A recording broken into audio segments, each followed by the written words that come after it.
오늘은 출애굽기 25장 13절에서 15절 말씀입니다. 조각목으로 채를 만들고 금으로 싸고 그 채를 궤 양편 고리에 꿰어서 궤를 매게 하며 채를 궤의 고리에 꿰는 대로 두고 빼어내지 말지며. 아멘. 그래서 이제 출애굽기 25장은 이제 모세가 이스라엘 백성을 이끌고 이집트를 탈출해서 지금 광야에 있습니다. 아직 가나안 땅에 들어가지 않았습니다. 지금 시내산에서 하나님의 언약을 받고 이제 출애굽기 25장에서는 성막 건축을 하라고 했습니다. 그래서 예물들을 가져오라고 했습니다. 재료가 필요하죠. 성막을 만들 때. 그리고 이제 처음으로 제작하는 게 법궤입니다. 하나님의 법궤를 만들으라고 했습니다. 그래서 상자 모양인데 1.1m 그리고 70cm, 70cm 직사각형 상자 모양으로 만들려고 했습니다. 그리고 금으로 그걸 싸고 금태를 두르라고 했고 금고리 4개를 만들어서 이쪽에 2개, 저쪽에 2개 고리를 달라고 했습니다. 이게 지난번에 말씀을 드린 겁니다. 오늘은 조각목으로 채를 만들고 금으로 싸고, 조각목이라고 나왔는데 영어로 보니까 아카시아 우드입니다. 아카시아 우드는 나무. 아카시아 나무로 조각목을 아카시아 나무를 조각목으로 번역을 했나 봅니다. 그래서 이제 아카시아 나무로 이제 나무 막대기 같은 거를 만들라는 것입니다. 그리고 이제 그거를 금으로 싸라고 합니다. 이제 긴 봉 있지 않습니까? 이제 긴 봉을 이제 만들어가지고 그걸 금으로 싸라. 그리고 14절. 그 채를 궤 양편 고리에 꿰어서 궤를 매게 하며, 그리고 그 금으로 싼 막대기 있지 않습니까? 그 만든 막대기를 이제 그 궤의 그 양쪽에 2개씩 고리가 만들어져 있지 않습니까? 금고리 만들어져 있지 않습니까? 거기에다가 이제 막대기를 하나씩 양쪽에 꽂아 넣으라는 겁니다. 이제 그거를 이제 운반하기 위해서 이제 그렇게 하라고 했습니다. 그리고 15절은 채를 궤의 고리에 꿰는 대로 두고 빼어내지 말지며, 그리고 그 막대기는 고리에다가 이제 다 넣어놨지 않습니까? 이렇게. 그러면은 그 막대기는 이제 빼지 말라는 것입니다. 그 궤의 그 고리에서 그냥 그대로 두라고 합니다. 그 빼지 말라고, 이렇게 제거하지 말라고 그렇게 말씀하십니다.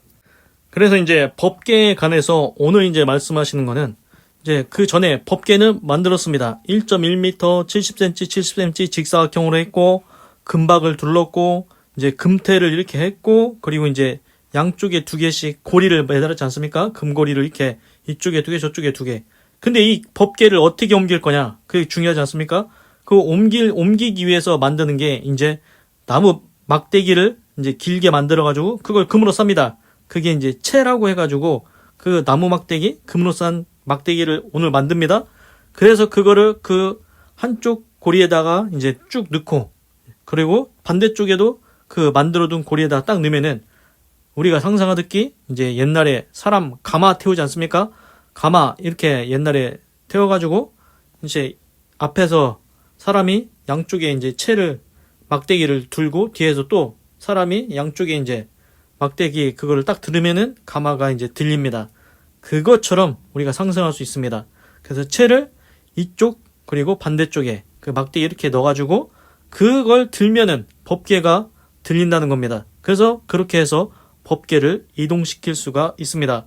그리고 그 막대기는 빼지 말라고 했습니다. 그냥 내버려 두라고 했습니다. 그래서 이제 나중에 나오긴 하는데 우리가 그냥 이것만 봐도 예상할 수 있는 게 뭐냐면은 법궤는 그냥 우리 마음대로 아무렇게나 옮기는 게 아니구나 이런 생각이 들지 않습니까? 분명히 고리에다가 막대기를 넣고 그걸 이제 사람이 들면 되지 않습니까? 그 막대기를 들면은 당연히 법궤도 들립니다. 그래서 옮길 수가 있습니다.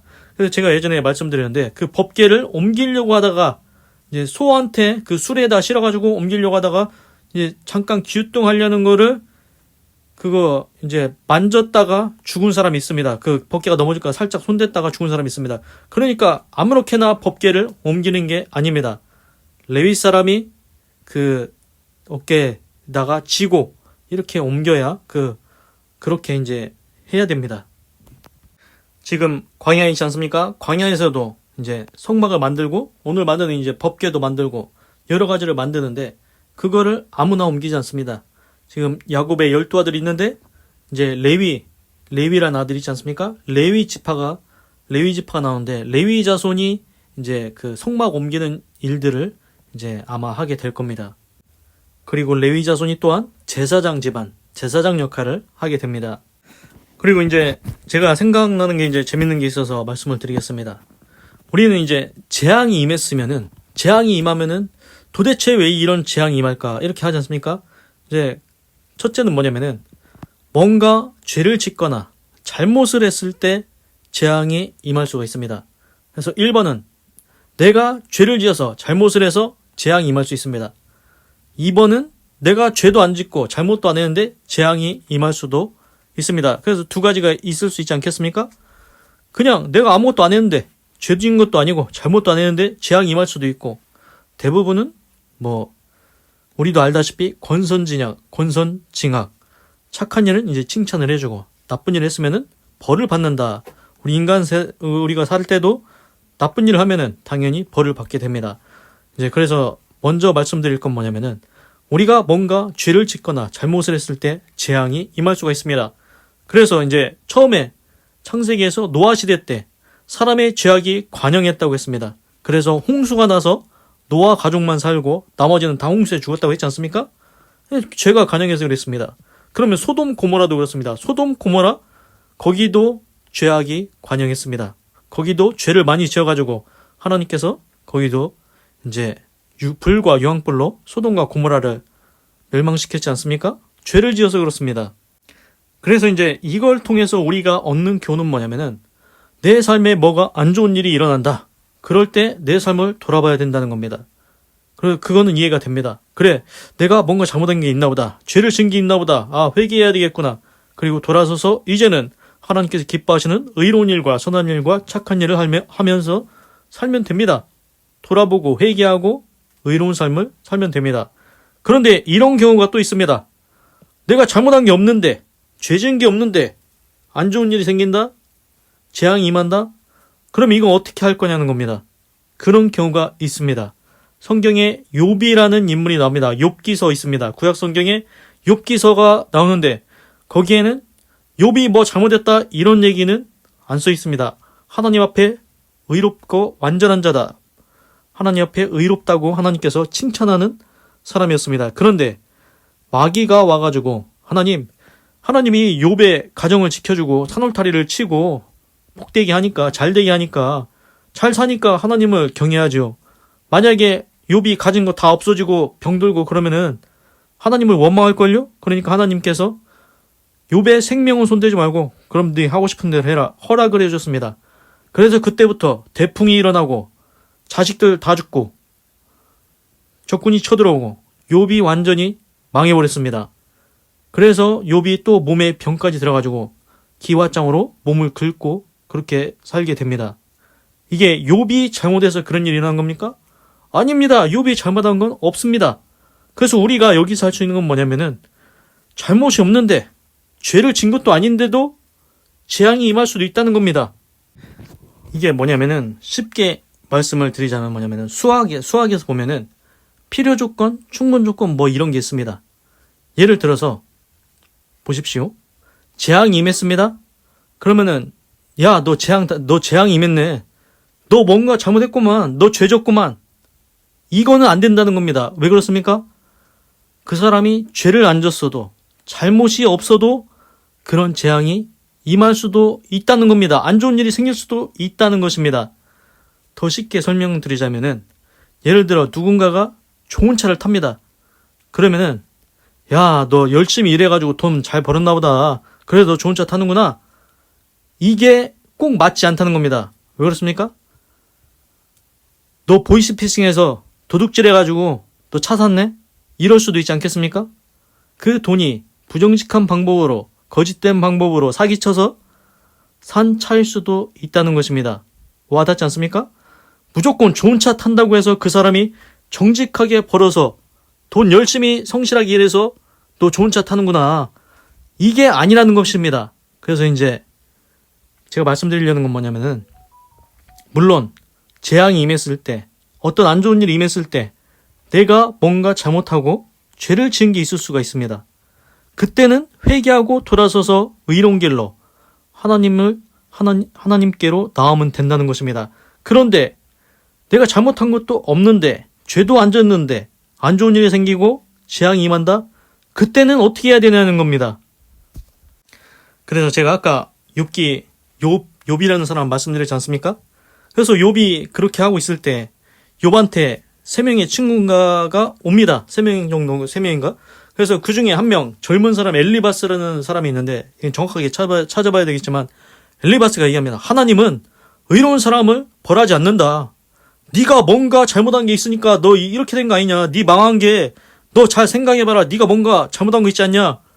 그러니까 욥이 내가 얼마나 좋은 일하고 선한 일하고 착한 일 한지 아냐 얘기를 합니다. 그래 나중에 결국 어떻게 되냐면은 엘리바스가 한 말이 옳지 않다고 얘기합니다. 욥이 뭘 잘못해서 죄를 지어서 이런 일이 생긴 게 아니라고 성경에 나옵니다. 그러면은 또 예를 들어보겠습니다. 성경에 누가 나오냐면은 지금 우리 출애굽기 읽고 있지 않습니까? 그 이스라엘 백성이 모세가 지도자가 돼서 이끌고 나옵니다.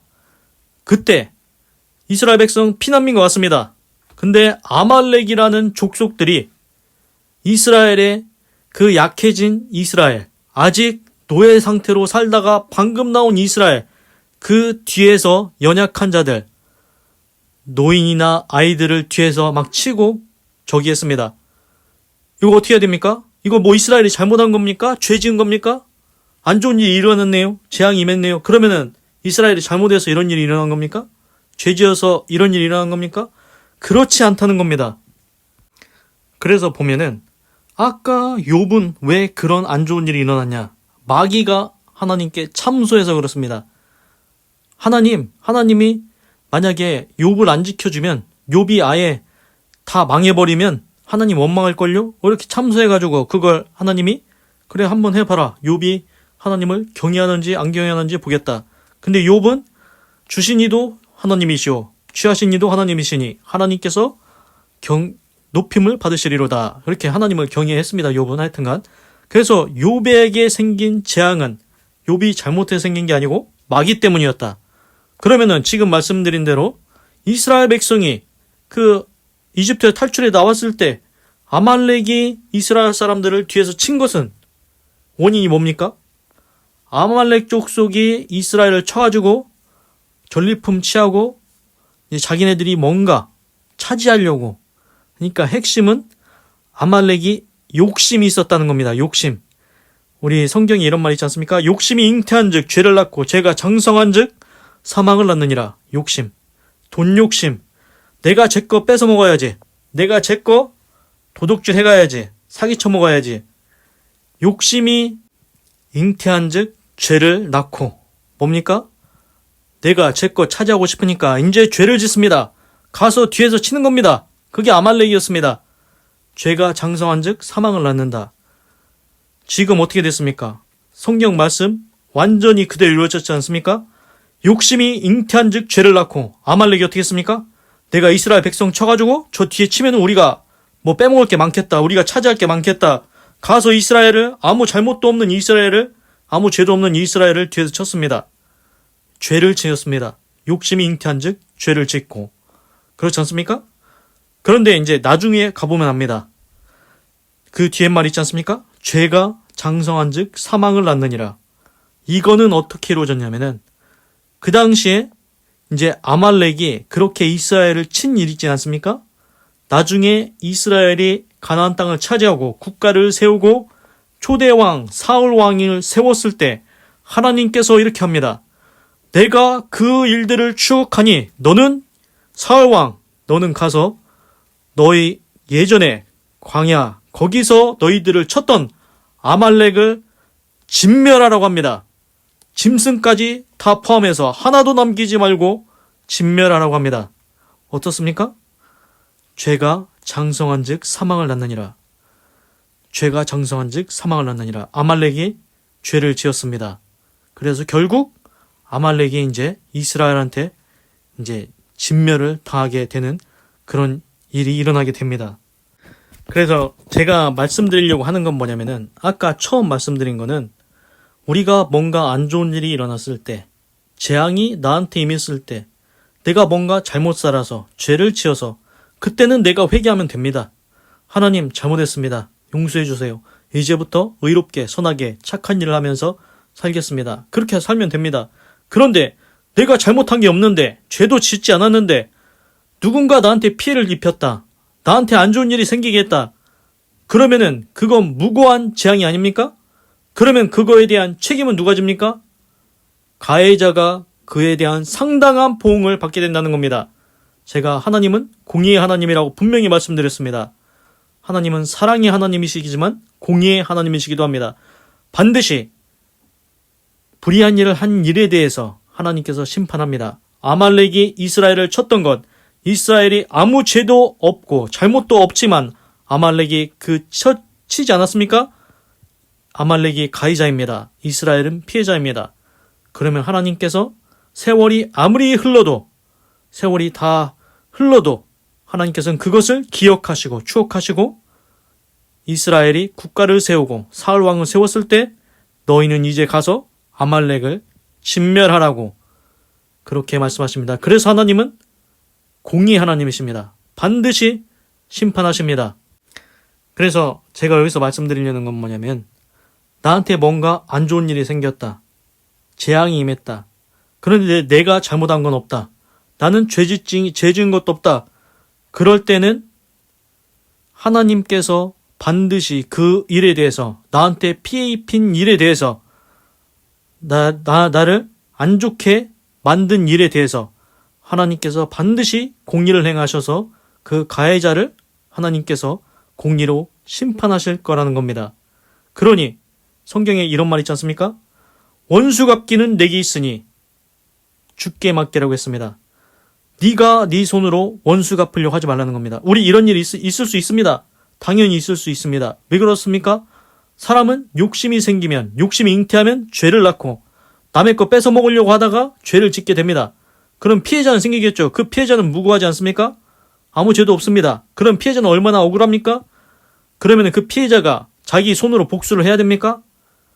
그거 하나님께 맡기라고 합니다. 네 손으로 복수하지 말라고. 하나님께 맡기라고. 하나님은 공의의 하나님이시니 반드시 그 가해자에 대해서 하나님께서 심판하신다고 분명히 말씀하셨습니다. 그러니 억울한 일, 안 좋은 일 생겼습니까? 그런데 내가 죄 지은 것도 아니고 잘못한 것도 아니다? 그러면은 하나님의 손에 맡기시기 바랍니다. 하나님, 공의의 하나님이십니다. 반드시 그 일에 대해서 심판하시고 하나님께서 보수하신다고 했습니다. 그리고 이제 시편에 보면은 시편 103편에 그거 읽다가 이제 공감이 되는 부분이 있어서 말씀을 드리겠습니다. 이제 우리가 죄를 짓지 않습니까? 그러면 우리는 다 이런 얘기합니다. 저런 놈은 벼락이라도 맞아야 돼. 이런 얘기 우리가 할 때가 있습니다. 쟤는 벼락을 맞아야 될 정도로 안 좋은 놈이다. 이렇게 하지 않습니까? 그렇지 않습니까? 그럴 때 있습니다. 그런데 이제 이런 구절이 있습니다. 시편 103편 8절입니다. 여호와는 자비로우시며 은혜로우시며 노하기를 더디하시며 인자하심이 풍부하시도다. 그러니까 하나님이 오래 참으신다는 겁니다. 우리가 죄인이지 않습니까? 잘못을 합니다. 그러면은 바로바로 이제 심판하신다면 얘도 벼락 맞고 쟤도 벼락 맞고 다 벼락 맞아야 되지 않겠습니까? 그런데 하나님이 오래 참으신다는 겁니다. 항상 경책지 아니하시며 노를 영원히 품지 아니하시리로다. 우리의 죄를 따라 처치하지 아니하시며 우리의 죄악을 따라 갚지 아니하셨으니 우리가 죄진 대로 처치하셨으면 우리는 벌써 끝난 인생이었다는 겁니다. 그런데 하나님께서 그렇게 아니하셨다는 겁니다. 이는 하늘이 땅에서 높은 같이 그를 경외하는 자에게 그 인자하심이 크심이로다. 동이 서에서 먼 것 같이 우리 죄가를 우리에게서 멀리 옮기셨으며 아비가 자식을 불쌍히 여김같이 여호와께서 자기를 경외하는 자를 불쌍히 여기시나니. 그렇습니다. 우리가 죄인인데 우리가 회개하면 하나님께서 우리를 불쌍히 여기신다는 겁니다. 그래서 14절에 이는 저가 우리의 체질을 아시며 우리가 진토임을 기억하시미로다. 인생은 그날이 풀과 같으며 그 영화가 들의 꽃과 같도다. 그것은 바람이 지나며 없어지거니와 그곳이 다시 알지 못하거니와. 보십시오. 만약에 하나님께서 우리가 그냥 죄 질 때마다 너 잘못했으니까 너는 끝이요. 그래서 끝장을 낸다고 생각해 보십시오. 그러면은 어느 누가 하나님 앞에서 설 수 있는 사람이 있겠습니까? 그리고 우리는 한 번 가면 다시 오지 못하는 인생이라는 걸 하나님께서 아신다는 것입니다. 그래서 우리를 자식같이 불쌍히 여기시고 노하기를 더디하시고 우리가 회개하면 동의서에서 본 것 같이 우리 죄가를 옮기신다고 했습니다. 그렇습니다. 하나님은 우리를 사랑하십니다. 그리고 노하기를 더디하십니다. 우리가 죄인으로 죽기를 원치 아니하십니다. 회개하고 돌아와서 용서받고 하나님을 기쁘게 하는, 하나님께 영광 돌리는, 하나님의 이름을 영화롭게 하는 삶을 살기를 원하신다는 겁니다. 성경에도 죽음에 이르는 죄가 있고 아직 죽음에 이르지 않는 죄도 있다고 했습니다. 그리고 또 잠언에 제가 생각나는 게 피를 흘린 자를 막지 말지니 그가 함정으로 달려갈 것임이니라. 그렇습니다. 죄에도 경중이 있습니다. 죽음에 이르는 죄가 있습니다. 아직 죽음에 이르지 않는 죄도 있습니다. 하나님은 우리가 회개하기를 원하십니다. 우리가 죽기 전에 회개하기를 원하십니다. 그래야 우리 영혼이 천국에 갈 수 있지 않겠습니까? 아비가 자식을 불쌍히 여김같이. 이게 시편 103편 13절에 써 있습니다. 우리는 이런 생각을 못합니다. 하나님이 누구간데 우리는 하나님에 대해서 태어나면서부터 알지는 못했습니다. 그런데 성경을 통해서 누군가 전파해줘서 전도해줘서 하나님이 우리를 지으셨다 알게 됩니다. 그런데 하나님은 미리 아셨습니다. 먼저 알고 계십니다. 우리를 지으신 분이 하나님이십니다. 나를 지으신 분이 하나님이시라는 겁니다. 그 하나님이 우리를 볼 때 어떻게 생각하겠습니까? 너는 내 자식이다. 그런데 네가 죄짓고 지옥에 가는 것, 그 영원히 지옥에 가는 것 원치 않는다는 것입니다. 그래서 하나님은 우리가 하나님 앞에 나와서 회개하고 용서받고 예수님 믿고 구원받고 천국에 오기를 원하고 계신다는 겁니다. 우리를 불쌍히 여기시는 하나님께 나아가기를 바랍니다. 기도하겠습니다. 하나님, 오늘은 출애굽기 25장 13절에서 15절을 읽고 묵상해 보았습니다. 조각목으로 채를 만들고 금으로 싸고 그 채를 궤 양편 고리에 꿰어서 궤를 매게 하며 채를 궤 고리에 꿰은 대로 두고 빼어내지 말지며. 하나님, 법궤를 만들었는데 그 막대기를 만들어서 금으로 싼 막대기를 만들어서 그거를 이쪽에 고리에다가 끼고 이 반대쪽 고리에다가 껴서 그거를 이제 사람이 들고 옮길 수 있게 하라고 했습니다. 그리고 그 막대기 빼지 말고 놔두라고 했습니다. 그렇습니다. 하나님의 법궤 아무렇게나 옮기는 게 아닙니다. 하나님의 말씀대로 막대기를 들어서 옮겨야 됩니다. 성경에 보니까 소가 수레로 옮기다가 그 흔들려서 법궤가 떨어지다가 손댔다가 죽은 사람이 있었습니다. 하나님의 법궤는 아무렇게나 옮기는 게 아니라는 것 알았습니다. 레위 자손이 그 막대기를 들고 이렇게 옮겨야 된다는 것 알게 되었습니다. 하나님, 그리고 하나님의 말씀에 대해서 좀 생각을 해봤습니다. 분명히 우리도 다 알고 있듯이 죄를 지으면, 잘못을 하면 재앙이 임하고 안 좋은 일이 임할 수 있습니다. 그럴 때는 우리가 회개해야 됩니다. 회개하면 됩니다. 하나님, 제가 잘못했습니다. 이제는 의로운 일과 선한 일과 착한 일을 하며 하나님께 영광 돌리며 살게 해주십시오. 이렇게 하면 됩니다. 회개하고 하나님 내 죄를 용서해달라고 하고 그렇게 하면 됩니다. 그런데 반대로 내가 잘못한 게 없는데, 죄 지은 것도 없는데 뭔가 내가 피해를 입었다, 안 좋은 일을 당했다, 억울하다, 이럴 때는 어떻게 됩니까? 그 가해자가 욕심 잉태해서 죄를 낳고 죄가 장성한 즉 사망을 낳는다. 그 가해자가 자기 욕심 채우려고 죄를 저어가지고 피해자를 만들면 그 피해자는 억울하지 않습니까? 거기에 대해서는 하나님께서 공의의 하나님이시기 때문에 하나님께서 그 죄가에 대해서 반드시 공의대로 심판하신다는 겁니다. 아말렉을 잊지 아니하시고 추억하시고 그 일들을 추억하시고 아말렉을 심판하시는 하나님을 생각해 보십시오. 하나님은 잊지 않습니다. 하나님은 공의로 심판하십니다. 그래서 그 피해자의 억울함을 풀어준다는 것입니다. 내가 뭔가 잘못한 것도 없고 죄진 것도 없을 때 억울한 일이 생겼습니까? 안 좋은 일이 생겼습니까? 그러면은 하나님께 맡기십시오. 원수 갚기는 주께 있으니 주께 맡기라고 했습니다. 내 손으로 복수하지 마십시오. 하나님의 손에 맡기면 하나님께서 공의로 하나님께서 심판하십니다. 그리고 우리가 또 새롭게 알게 된 것은 시편 103편에서 하나님께서 우리를 불쌍히 여기신다고 했습니다. 아비가 자식을 불쌍히 여기신다고 했습니다. 하나님은 우리를 지으셨기 때문에 우리가 우리의 죄를 따라 처치하지 아니하신다고 했습니다. 우리가 죄를 졌을 때 회개하고 돌아오기를 원하십니다. 하나님, 우리가 살아가면서 죄를 짓습니다.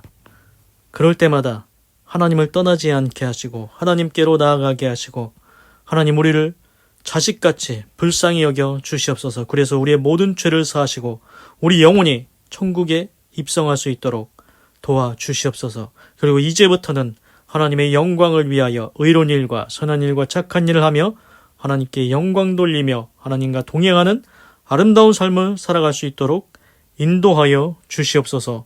하나님 감사합니다. 사랑합니다. 찬양합니다. 주님 홀로 영광 받으소서. 사랑이 많으신 예수님의 이름으로 기도드립니다. 아멘.